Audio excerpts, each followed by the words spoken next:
Starting afresh in any situation can be absolutely terrifying. It might be starting at a new school, it might be starting in a new class, or it might be, as some of my students are going from school to university. It really can be absolutely terrifying. So what we do is to put together a little bit of a strategy to say, how are we going to move through that period to go from new to comfortable? And the first thing I say to people is just try to connect with one person at a time. So if you're going into a new situation, identify one person that you think to yourself, actually, I could probably feel comfortable approaching them and having a conversation. Going up to a group and trying to connect with a group of people is an awful lot harder. Perhaps you've got some things in common. Perhaps you might go to a sports club or to a drama studio or something like that. So you can be doing things at the same time. Perhaps you guys are going to be living together in a flat or in a boarding house.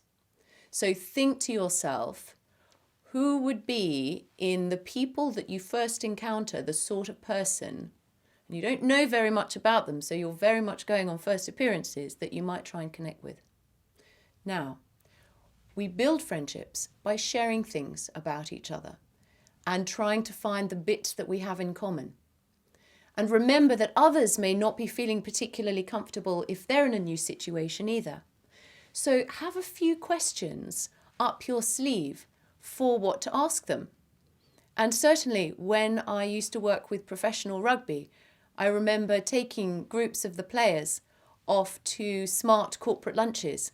And they would say, Miranda, what am I going to talk to about with these people? What am I going to say to them? And we would have just a few questions up our sleeve. For example, tell me about what you do. Tell me about where you live. Do you have brothers and sisters?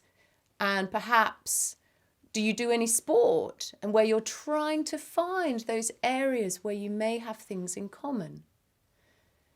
And remember as well a little bit of the things that people have told you and refer to them in the future. Show that you listen.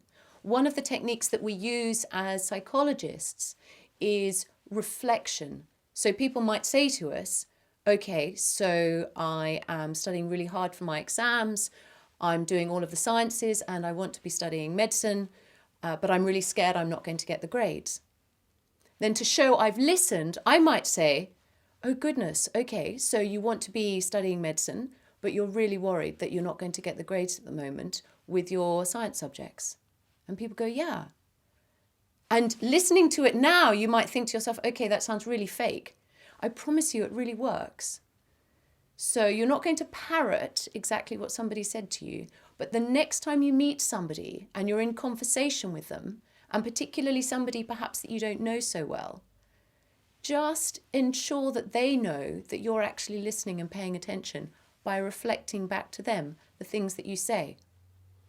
And then they will start to share things about themselves a little bit more. You share things about yourself, and that friendship grows, and you make that connection one at a time.